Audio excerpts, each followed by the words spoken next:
Hello friends, welcome back once again. Friends, आज की class में हम लोग चर्चा करेंगे कैंसर के बारे में और कैंसर के टाइप्स के बारे में। पिछले क्लास में मैंने आपको कैंसर का परिचय दिया था, जिसमें हमने बताया था आपको कि ट्यूमर के कारण ये कैंसर की रोग होती है। ट्यूमर में हमने बताया था कि दो तरह के ट्यूमर होंगे, एक ट्यूमर से आपको प्रॉब्लम होगी यानी रोग होंगे, और दूसरे ट्यूमर से आपके लिए कोई प्रॉब्लम नहीं होती है। आज हम लोग जानेंगे ट्यूमर के टाइप्स के बारे में, कितने तरह के ट्यूमर, सॉरी माफ कीजिएगा, कितने प्रकार के कैंसर होते हैं। ट्यूमर तो दो प्रकार के होते हैं, मैंने कल पिछले क्लास में बता दिया था आपको। अगर आपने पिछला सेशन ना देखा हो तो प्लीज एक बार जाकर जरूर देखेंगे, ठीक है। जिसमें मैंने आपको बताया था कि वेनाइन और आपका मेलिग्नेंट दो ट्यूमर होते हैं, और वेनाइन जो ट्यूमर होता है वो आपके लिए फायदेमंद होता है। मतलब फायदेमंद नहीं इन द सेंस कि आपको किसी भी तरह की कोई प्रॉब्लम उनसे नहीं होती है। जैसे नॉर्मल मस्सा होता है तो आपके बॉडी में उनसे कोई खास प्रॉब्लम होने नहीं जाती है, तो वेनाइन वो हो गया आपका। और मेलिगेंट जो होता है, जिनकी वजह से अनियमित वृद्धि की वजह से आपके बॉडी के अंदर अलग अलग प्रकार की प्रॉब्लम क्रिएट होती है। तो मेलिगेंट जो आपका मेन वायरस है, सॉरी माफ कीजिएगा, मेलिगेंट जो मेन आपकी प्रॉब्लम क्रिएट करने वाला जो ट्यूमर है, उनके बारे में हम लोग को जानना है। तो बात ये आती है कि मेलिगेंट ट्यूमर को तो हमने चर्चा किया आपसे कि वह अलग अलग प्रकार की वर्णन करेगा, अलग अलग प्रकार की वो वृद्धि करेगा।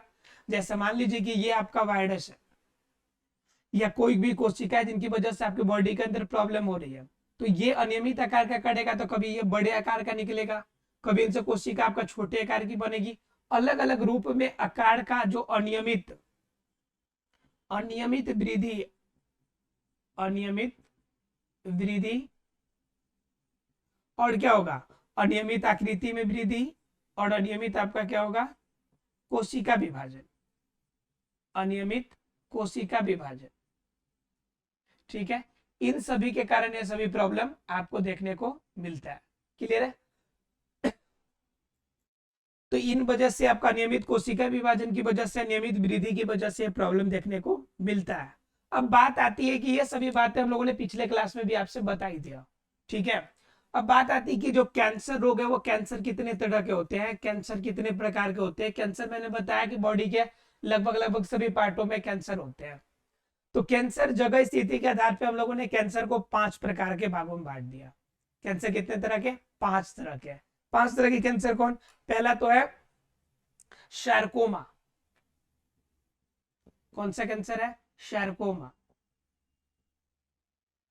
ये पहले टाइप्स का कैंसर है, और पहले टाइप्स का यह कैंसर जो है बॉडी के आपको हड्डी वाले भाग में, अर्थात कि अस्थि वाला भाग में होता है।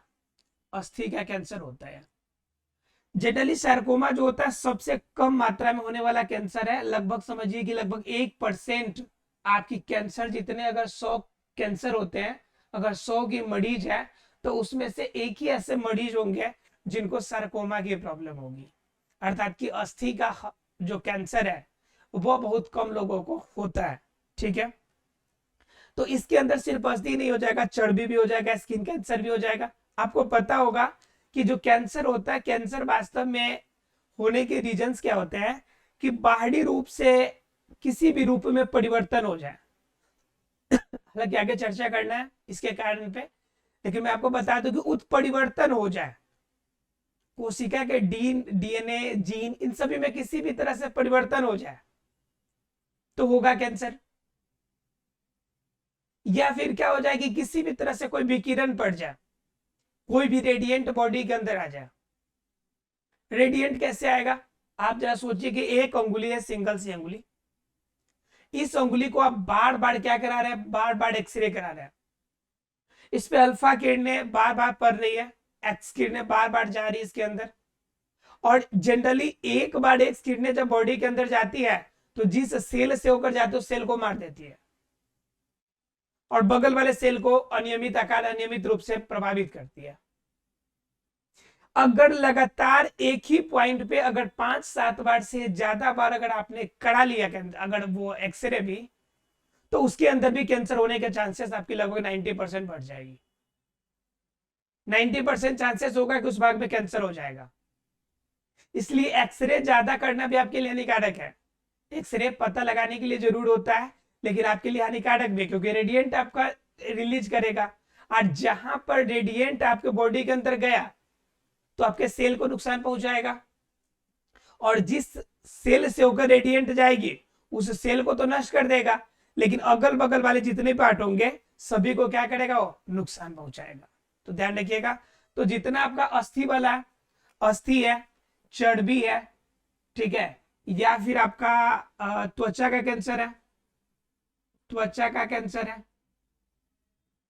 ये सभी किसके अंतर्गत आते हैं, ये सार्कोमा के आते हैं। ठीक है, किसके अंतर्गत आते हैं, सार्कोमा में। अब अगला होता है लिम्फोमा। अगला कौन होता है, लिम्फोमा।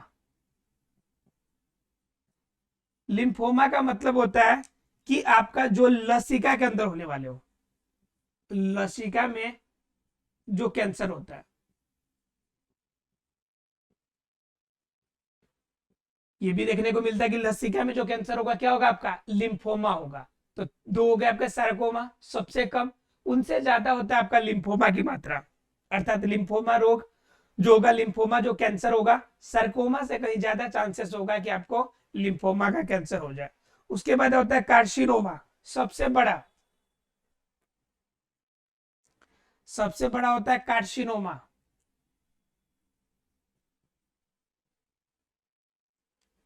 और इसके बारे में ज्यादा आप लोगों ने सुना भी होगा। कार्सिनोमा भले नाम से ना परिचित है, लेकिन कार्सिनोमा के बारे में आपने सुना। ये बॉडी के एपिथेलियम टिश्यूज के अंदर होने वाले रोग है। मतलब एपिथेलियम तो है जिनसे आपकी त्वचा बनेगी, अर्थात की नई त्वचा जहां से निकलती है, वह एपिथेलियम टिश्यूज में, अर्थात जो आपके एपिथेलियम टिश्यूज होंगे, एपिथेलियम टिश्यू के अंदर ये सब रोग होगा।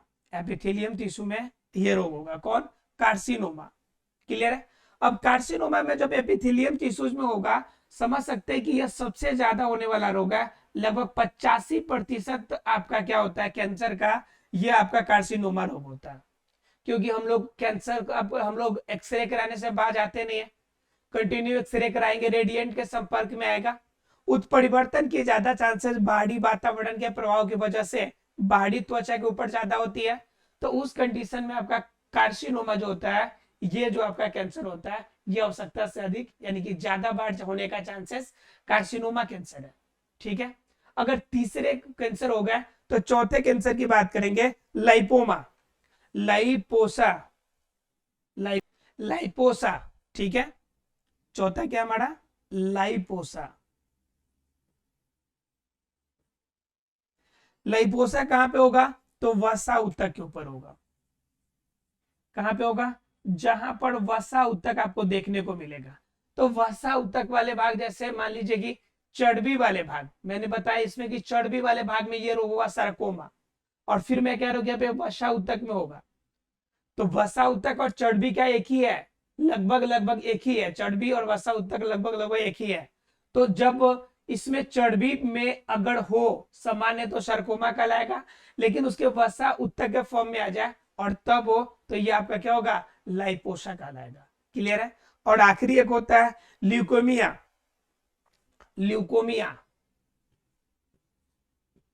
ल्यूकोमिया। तो ल्यूकोमिया कहां पे होगा, तो ल्यूकेमिया आपके ब्लड के अंदर होने वाले कैंसर है, जिसे हम लोग कहते हैं ब्लड कैंसर। ब्लड कैंसर, जब ब्लड में कैंसर होगा तो उसे हम लोग क्या कहेंगे, ल्यूकोमिया कहेंगे। और ब्लड कैंसर सबसे खतरनाक होता है।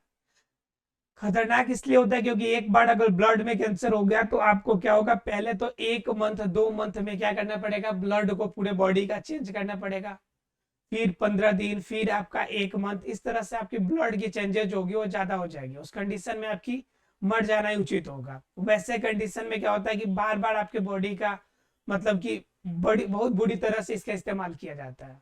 ठीक है, जिनसे बड़ी ज्यादा प्रॉब्लम होती है, और पैसे कितने ज्यादा लगते हैं इसका तो आप अंदाजा ना लगाइए। ठीक है। तो इस कंडीशन में आपका ल्यूकोमिया जो होता है थोड़ा ज्यादा खतरनाक होता है। बाकी जब कैंसर हो गया तो खतरनाक तो चारों पांचों होने हैं। ठीक है, खतरा तो पांचों कैंसर में होना है, उसमें कोई नो डाउट। क्लियर है आप लोग को।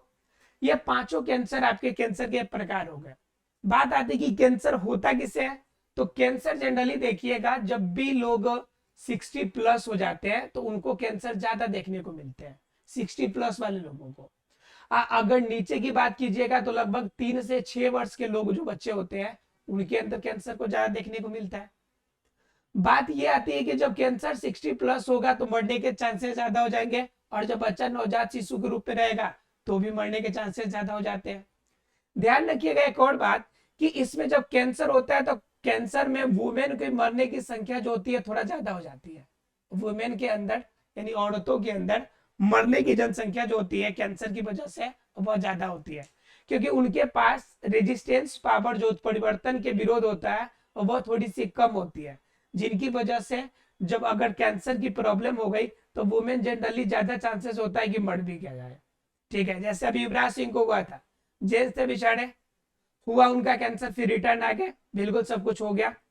अलग अलग तरीके से उसकी उपचार विधि जानेंगे कि कैसे उपचार होता है, तो उनकी हो गई और ये बेचारे आ गए वापस, कोई इशू नहीं है। ठीक है अभी बिल्कुल। लेकिन क्या होता है कि कैंसर होने के बाद दो कंडीशन होते हैं, एक तो मान लीजिए कि शरीर तो टूटता ही है, दूसरा मनोभावना यानी कि इमोशनली भी इंसान टूट जाता है, इंटरनली भी टूट जाता है। इंटरनली टूटने के पीछे रीजन भी हो जाता है कि माइंड सेटअप रहता है कि भाई हमें कैंसर हो गया है, अब हम बच नहीं सकते हैं, तो उस कंडीशन में अलग अलग तरीके के प्रॉब्लम आते हैं। क्लियर है? तो ये हो गया आपके क्या कि कैंसर के प्रकार और कैंसर किन्हें ज्यादातर वो देखने को हमें मिलेगा। अब बात कर लेते हैं कि जो कैंसर होगा इनके अंदर जो कोशिकाएं मिलेंगी, कोशिकाएं इनके अंदर दो तरह की होती है। कैंसर वाला अगर होगा तो कैंसर में दो प्रकार की कोशिका होती है, एक को बोलते हैं अंकोजिन, एक को क्या बोलते हैं? अंकोजिन, अंकोजिन। और दूसरा क्या होता है? Gene suppressor, gene suppressor. अब नाम से तो क्लियर हो गया होगा कि अंकोजिन और आपका जीन सप्रेशर का मतलब क्या है। अंकोजिन का मतलब होता है कि जब आपके बॉडी के अंदर कोई भी आपका रोग हो, अर्थात कि कैंसर ही का क्यों ना कोशिका हो, जब तेजी से वृद्धि करे, बिल्कुल वृद्धि के लिए उत्साहित करे, प्रेरित करे और तेजी से वृद्धि कराए, तो वो कोशिकाएं आपका अंकोजिन होगा। और जीन सप्रेशर का मतलब होता है कि जीन किसी क्रिया को रोकने रोकने का काम करे, कि जीन ऐसा काम करे कि आगे उत्परिवर्तन क्रिया न होने दे। ऐसा कंडीशन जब किसी भी तरह में आपके अंदर रुकावट पैदा करे तो वह जीन सप्रेशर होता है। जनरली कहा जाता है कि कभी भी किसी चीज को बैलेंस रहने के लिए निगेटिव और पॉजिटिव दोनों इक्वल होते हैं। जैसे कि एक नाभिक के अंदर एक मतलब कि परमाणु के अंदर इलेक्ट्रॉन और प्रोटॉन की संख्या समान होती है, इस वजह से वह उदासीन होता है और बैलेंस होता है। ठीक उसी प्रकार से इनके अंदर भी दो प्रकार की कोशिकाएं होती है, एक अंकोजिन होती है जो कोशिकाओं को उत्परिवर्तित ज्यादा करती है, और दूसरा होती है जीन सप्रेशर। जीन सप्रेशर क्या करेगी? उनकी क्रियाओं को दबाने की कोशिश करेगी, रोकने की कोशिश करती है। क्लियर है? तो इस तरह से इनके अंदर दो प्रकार की कोशिकाएं, हमें दो प्रकार के जीन इनके लिए जिम्मेवार होते हैं। कहा जाता है एग्जाम में कि जीन कितने प्रकार के जीन आपका, कितने प्रकार के, कितने प्रकार के जीन कैंसर के लिए जिम्मेवार होते हैं, कैंसर के लिए जिम्मेवार होते हैं। तो ध्यान रखिएगा दो, एक अंकोजिन और एक जीन सप्रेशर। अंकोजिन क्या करेगा? उत्परिवर्तित करेगा, जा भाई जा, और टूट जा, और टूट जा, और बढ़ जा। ये अंदर से भेजेगा एक तरफ से, ये कहेगा ना भाई रुक जा, रुक जा, रुक जा। तो कंडीशन दोनों में बैलेंस रहेगा, एक ऊपर लेकर जा रहा है, एक नीचे खींच रहा है। ठीक है, तो यह कंडीशन बना रहेगा। तो ये दो प्रकार के जीन आपका कैंसर में काम करने वाला है। क्लियर है सबको? अब देखिए कि कैंसर अगर हो गया आपको, तो कैंसर होने के बाद आपके उसमें क्या क्या संरचनाएं आपको देखने को मिलेंगी, क्या अलग अलग प्रकार की संरचनाएं आपको देखने को मिल सकती है। तो उन संरचना की बात कर लेते हैं जरा सा एक बार। ठीक है, कि इनके अंदर संरचनाएं क्या देखने को मिलेंगी। तो यहाँ पे जगह है, देखिए संरचना में पहला जो बात होगा, जो आपकी कैंसर वाली कोशिका होगी, कैंसर वाली कोशिका की कोशिका झिल्ली, कोशिका की कोशिका झिल्ली,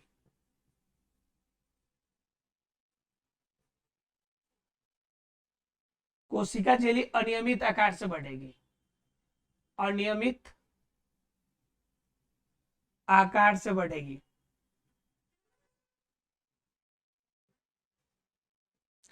पहला नंबर बात कि कोशिका झिल्ली जो होगी अनियमित आकार से बढ़ेगी, मतलब आकार जो सैप होगा ना, सैप चेंज हो जाएगा। कोशिका झिल्ली हमारे बॉडी के अंदर कोशिकाओं का आकार देता है, आकार फिक्स करता है। जब यही अनियमित आकार से बढ़ेगी तो बताइए कोशिका का आकार फिक्स रहेगा क्या? कोशिका तो अनियमित आकार की हो जाएगी, क्योंकि हमारी कोशिका झिल्ली ही अपना आकार बदलती है। तो पहला कंडीशन हो गया।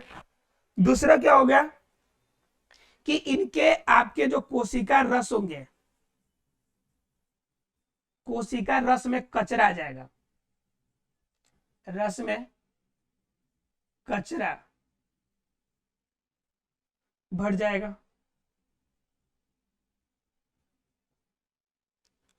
कोशिका रस में क्या भर जाएगा? कचरा भर जाएगा। अब कचरा भरने का मतलब क्या हो गया कि इनके अंदर बेकार पदार्थ, अवांछित पदार्थ अंदर आ जाएंगे, अंदर वृद्धि होगी अवांछित या बेकार पदार्थों की। ठीक है, ये बेकार पदार्थों की इनके अंदर कचरा भर जाएगा, अर्थात कि कोशिका रस में बेकार पदार्थ बढ़ने शुरू हो जाएंगे। ये आपकी प्रॉब्लम हो जाएगी। दूसरा प्रॉब्लम, पहला तो था कि कोशिका झिल्ली का आपका अनियमित आकार से बढ़ेगी, दूसरी प्रॉब्लम है कि कोशिका रस में कचरा बढ़ जाएगी। ठीक है, तीसरी अगर बात कीजिएगा आप लोग, तो इसका जो माइटोकॉन्ड्रिया है ना वो ज्यादा फूल जाएगा। आप सोचिए कि माइटोकॉन्ड्रिया क्यों फूलेगा? क्योंकि इसे ज्यादा एनर्जी चाहिए, और ज्यादा एनर्जी चाहिए तो एनर्जी को फुलफिल करने के लिए आपका जो एनर्जी हाउस है उसका आकार बढ़ाना पड़ेगा। तो उस कंडीशन में माइटोकॉन्ड्रिया जो होता है अपने आकार बढ़ा लेता है। ठीक है, क्या होता है कि माइटोकॉन्ड्रिया फूल जाता है। फूल जाने का मतलब बड़ा हो जाता है।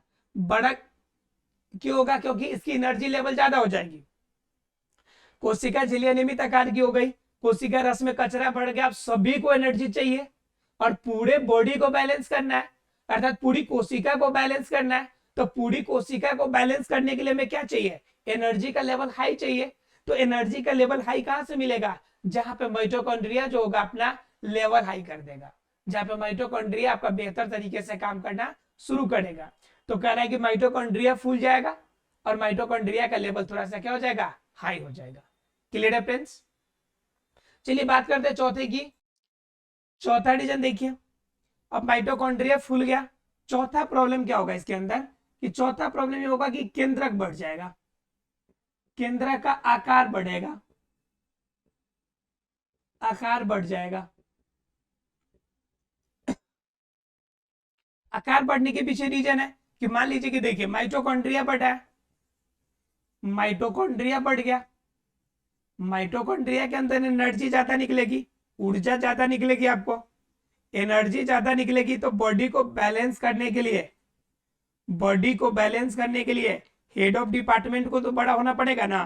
तो बॉडी को बैलेंस करने के लिए आपका क्या होगा कि केंद्रक जो होता है, केंद्रक का आकार बड़ा हो जाता है। केंद्रक का आकार क्या हो जाता है? बढ़ जाता है। केंद्रक का आकार बढ़ गया। अब केंद्रक का आकार बढ़ा तो इसको देखकर अनियमित वृद्धि शुरू हो गई, तो केंद्रिका बढ़ जाती है, केंद्रिका का आकार बढ़ जाता है। केंद्रिका का आकार बढ़ जाना,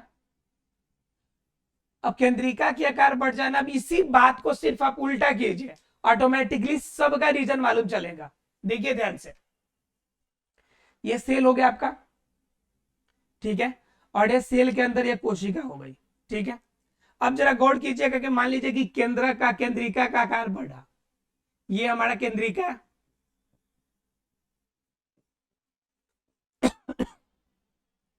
केंद्रिका का आकार बढ़ गया। तो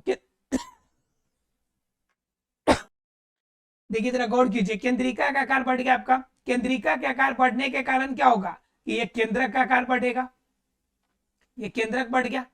अब केंद्रक बढ़ गया तो इसके कारण क्या हो गया कि इसके ऊर्जा ज्यादा चाहिए, तो माइटोकॉन्ड्रिया का आकार बढ़ गया, माइटोकॉन्ड्रिया बढ़ गया, पूरे बॉडी को एनर्जी भी ज्यादा मिलेगी अब पूरे कोशिका को।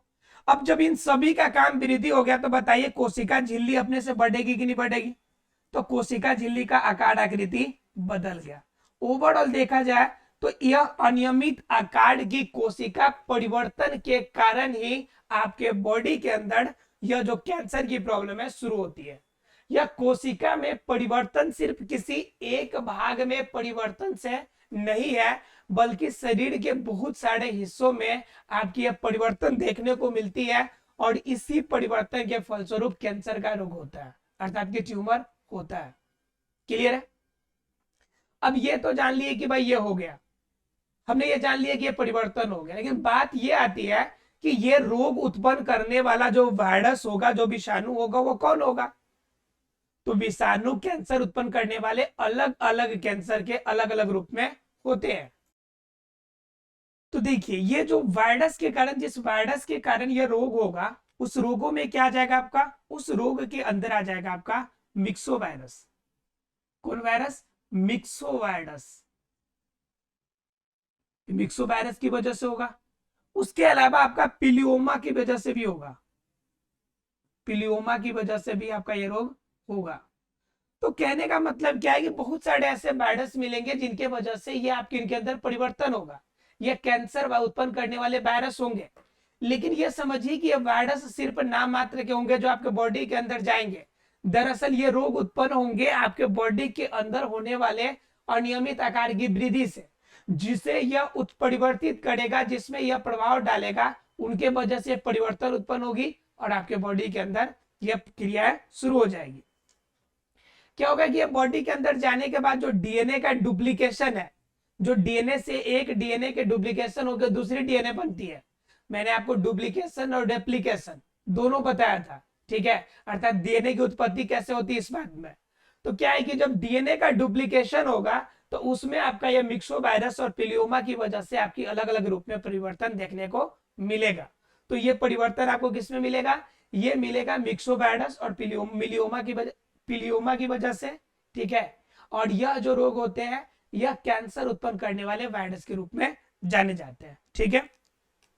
अब जान लेते हैं कि ये वायरस जब जाएंगे बॉडी के अंदर तो क्या क्या प्रॉब्लम होगी और किन की वजह से यह रोग उत्पन्न होगी। तो मैंने तो आपको एक बता दिया कि आपका एक पहला रीजन तो है उत्परिवर्तन का रीजन। कौन सा रीजन है? उत्परिवर्तन का रीजन, कि आपके बॉडी के अंदर अगर कोशिकाओं में म्यूटेशन होगा। देखिए, तो इसके रीजन में मैंने बताया था पहला क्या? पहला बताया था कि म्यूटेशन आपके कोशिका में हो जाए। म्यूटेशन का मतलब आपके कोशिका के अंदर उत्परिवर्तन की क्रिया हो जाए, उत्परिवर्तन हो जाए। तो उत्परिवर्तन की क्रिया अगर होगी उसके अंदर तो उत्परिवर्तन के कारण प्रॉब्लम शुरू होगी, पहला रीजन। दूसरा रीजन है कि उत्परिवर्तन अगर ना हो तो बढ़ते बढ़ते उम्र के हिसाब से होगा, बढ़ते उम्र के हिसाब से, बढ़ते उम्र के हिसाब से आपके कोशिका में परिवर्तन दिखेगी, कोशिका में परिवर्तन आएगा। और इस कोशिका में परिवर्तन जो आएगा, इसी कोशिका में परिवर्तन की वजह से क्या हो जाएगी कि आपको ये कैंसर की प्रॉब्लम हो जाएगी। तो दो तरीके हैं, एक तो परिवर्तन और दूसरा हार्मोनल सिद्धांत के कारण, ये हार्मोनल प्रॉब्लम के कारण, हार्मोनल समस्या के कारण आपको ये प्रॉब्लम देखने को मिलेगा। क्लियर है? तो ये दो विधि है, दो विधि के तरीके से क्या हो जाएंगे जी, आपको ये परिवर्तन देखने को हमें मिलेगा। एक तो हार्मोनल और दूसरा हमारा क्या हो जाएगा? ये हो जाएगा म्यूटेशन। क्लियर है? अब बात आती है कि प्रॉब्लम हो गया, अब निदान की बात कर लेते हैं, थोड़ा सॉल्यूशन की बात कर लेते हैं कि रोग कैसे ठीक होंगे, रोग का निवारण कैसे होगा, रोग का निवारण कैसे होगा, हम रोगों से अगर हो गया तो बचेंगे कैसे। तो बचने का रीजन क्या है आपका? पहला तरीका क्या है कि जो मेलिगेंट कोशिका है, जिनकी वजह से यह प्रॉब्लम हुई है, उस मेलिगेंट कोशिका को क्या करेंगे, जो ट्यूमर आपका निकल रहा है मेलिगेंट कोशिका की वजह से, इसको नष्ट कर दिया जाए, नष्ट कर दिया जाए। पहला तरीका तो यह है कि जो मेलिगेंट है कोशिका उसको नष्ट कर दीजिए। मेलिगेंट नष्ट हो जाएगी तो नए रूप में जो आपका कोशिका में परिवर्तन देखने को मिलेगा वो नहीं दिखने को मिलेगा और कैंसर का प्रॉब्लम सॉल्व। पहला तरीका। दूसरा तरीका क्या है कि जब भी आप रुधिर का सेवन करें या किसी भी तरह से हो तो रुधिर का लसिका का प्रॉपर जांच होना चाहिए, लसिका का जांच करें, ठीक है। अब क्या होगा कि रुधिर जब भी किसी से लेना हो तो उनके रुधिर का पहले जांच कर लिया जाए, तब बॉडी के अंदर वो रुधिर ले, यानी ब्लड जब भी चढ़ाना आपको तो सामने वाला जो ब्लड ले रहा है उस ब्लड का प्रॉपर टेस्ट होना चाहिए कि आपके बॉडी के लिए उपयुक्त है या नहीं है। दूसरा बात, उसके बाद आती है आपका कि अगर हो गया तो आपका पूरे बॉडी का अस्थि मज्जा का टेस्ट होना चाहिए, बायोप्सी होना चाहिए, अस्थि मज्जा का टेस्ट, अस्थि मज्जा का टेस्ट होना चाहिए। अगर हुआ है तो रुधिर लसिका का टेस्ट होना चाहिए, अस्थि मज्जा का टेस्ट होना चाहिए। अब सोच रहे होंगे आप लोग कि अस्थि मज्जा का टेस्ट क्यों कराना भाई, तो अस्थि मज्जा से ही तो आपके रेड ब्लड सेल बनेंगे, आरबीसी। तो जो नया परिवर्तन होने वाला है ब्लड के अंदर वो हमें कहां से इंफॉर्मेशन मिलेगा, अस्थि मज्जा से। इसी को कहा जाता है बायोप्सी रिपोर्ट, बायोप्सी रिपोर्ट। तो बायोप्सी रिपोर्ट जो होगा आपका किसके टेस्ट से मिलेगा, अस्थि मज्जा के टेस्ट से हमें देखने को मिलेगा। इसके अलावा पूरे बॉडी का टेस्ट भी होता है जिसे सीटी स्कैन कहते हैं आप लोग, जिसे कहते हैं हम लोग क्या, सीटी स्कैन के नाम से जानते हैं। पूरे बॉडी का स्कैन होना चाहिए कि बॉडी के किस पार्ट में कौन सा प्रॉब्लम होने वाला है, तो सीटी स्कैन एक हो गया। इसके अलावा क्या होता है जी कि बॉडी के अंदर जिस भी पार्ट में आपको डाउट हो उस पार्ट का आप क्या करा लीजिए, एक्सरे करा लीजिए, सीटी स्कैन कराइए, एक्सरे कराइए। अगर प्रॉब्लम हो जाता है, अगर लगे कि इस पार्ट में प्रॉब्लम है, अगर ज्यादा टफ हो जाएगा, ठीक है, तो उस समय कीमो का इस्तेमाल किया जाता है। कीमो का इस्तेमाल करने का मतलब है कि कोशिका का रिप्लेसमेंट। कीमो का इस्तेमाल करने का मतलब क्या होता है कि आपका क्या होगा कि आपका जो कोशिका जिस कोशिका में होगी उस कोशिका को डिस्प्लेस करके उसके जगह पे दूसरी कोशिका का इस्तेमाल करना है, ठीक है। तो कीमो का इस्तेमाल किया जा सकता है, ठीक है। तो ये कुछ तरीके हैं जिन तरीके से हम क्या कर सकते हैं कि इनके बारे में पता लगा सकते हैं और इनका निवारण किया जा सकता है। अगर प्रॉपर तरीके से सीटी स्कैन, रुधिर जांच, अस्थि मज्जा, कीमो का इस्तेमाल किया जाए, मेलिगेंट कोशिका को नष्ट कर दिया जाए तो कैंसर से बचा जा सकता है, ठीक है। अब बात आती है कि ये तो निवारण के आपके उपाय हैं कि रोग के निदान के क्या क्या कर सकते हैं। अब जानना हमें यह है कि अगर हो गया है, अब हो गया है तो क्रमवार तरीके से हम उपचार कैसे करेंगे, उनकी दवाएं कौन कौन सी चलानी चाहिए या कौन कौन से तरीके हैं जिनसे हम उनसे बच सकते, होने के बाद उनसे हमारी प्रॉब्लम ठीक हो सकती है, या फिर आज तक जितने भी लोग सही हुए हैं वो किन विधियों के उपचार के माध्यम से ठीक हुए हैं, ठीक है। तो देखिए उपचार करने की अगर बात कीजिएगा तो पहला तो होता है शल्य चिकित्सा। बात कर रहे हैं हम लोग उपचार की, मतलब कि हो गया, अब उसका ट्रीटमेंट कैसे चलता है, ट्रीटमेंट में कौन कौन सा प्रोसीजर होता है। तो पहला प्रोसीजर होता है आपका शल्य चिकित्सा का। शल्य चिकित्सा का, शल्य चिकित्सा का मतलब सीधा समझिए कि सर्जरी कर दीजिए, उस पार्ट का सर्जरी कर दीजिए। जैसे आपने देखा होगा कि आपका स्तन कैंसर होता है तो स्तन को काटकर बॉडी से अलग कर दिया जाता है, तो ये सर्जरी मेथड है। सर्जरी मेथड का मतलब होता है शल्य चिकित्सा के द्वारा आप जिस भी पार्ट में उस पार्ट को बॉडी पार्ट से हटा दीजिए। जैसे कभी कभी देखते होंगे कि पैर में गोली लगने की वजह से पैर में भी कैंसर की इशू हो जाती है, तो उस पैर को वहां से काट के अलग कर दिया जाता है, हटा दिया जाता है। तो ये पहला मेथड है कि जिस भी पार्ट में हो उस पार्ट को आप क्या कर लीजिए, हटा दीजिए, पहला पार्ट। अगर बात कीजिएगा दूसरा, तो पहला तो शल्य चिकित्सा था, दूसरा अगर बात कीजिएगा तो रेडियोथेरेपी। रेडियोथेरेपी, तो रेडियोथेरेपी क्या होगा कि जिस भी पार्ट में होगा वहां पे आपको क्या होगा, रेडियो एक्टिव रेज दिया जाएगा, रेडियो एक्टिव किरणें उस पर प्रसारित किया जाएगा। और रेडियो एक्टिव किरणें क्या करेगी, उस पार्ट के लिए आपका सॉल्यूशन करेगी। रेडियो एक्टिव किरणें से उनके अंदर जो प्रॉब्लम हुई है उनको दूर करने की कोशिश की जाएगी। तो दूसरा आपका है रेडियोथेरेपी के माध्यम से। तीसरा आपका कीमोथेरेपी। तीसरा कौन सा तरीका है, कीमोथेरेपी। तो कीमोथेरेपी में बताया कि जिस सेल में प्रॉब्लम है सेल का रिप्लेसमेंट कर लीजिए, सेल का क्या कर लीजिए, रिप्लेसमेंट कर लीजिए। इससे आपने सुना होगा कि कीमोथेरेपी में कीमो चढ़ाया जाता है, ठीक है।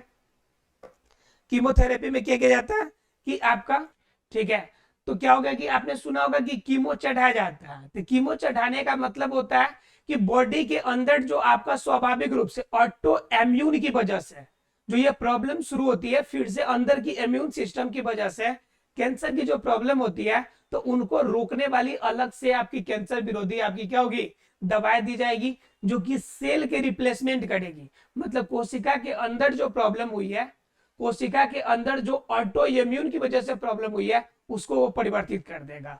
तो उस कंडीशन में आपका कीमोथेरेपी है। तो ये कुछ आपके तरीके जिनके माध्यम से क्या कर सकते हैं आप कैंसर से बच सकते हैं। ठीक है, इसके अलावा क्या आपका कि एक चौथा होता है इम्यूनोथेरेपी, एक और होता है आपका इम्यूनोथेरेपी।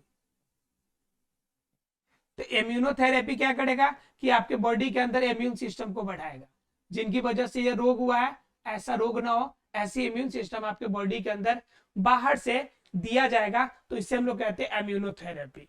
तो ये क्या हो गया आपके टोटल 4 पार्ट हो गए जिनके माध्यम से हम इसका उपचार कर सकते हैं। आशा फ्रेंड्स कैंसर के बारे में आपको क्लियर हो गया होगा, कैंसर क्या होता है कैसे होता है भली बातें समझ गए होंगे।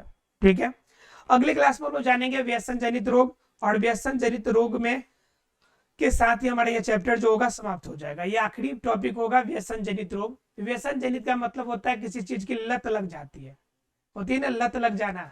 जब बुरी आदत आपके बॉडी के अंदर जब पड़ जाती है तो बुरी आदतों को हम लोग क्या कहते हैं लत कहते हैं। चलिए मिलते हैं अगले क्लास में, तब तक के लिए thank you very much friends.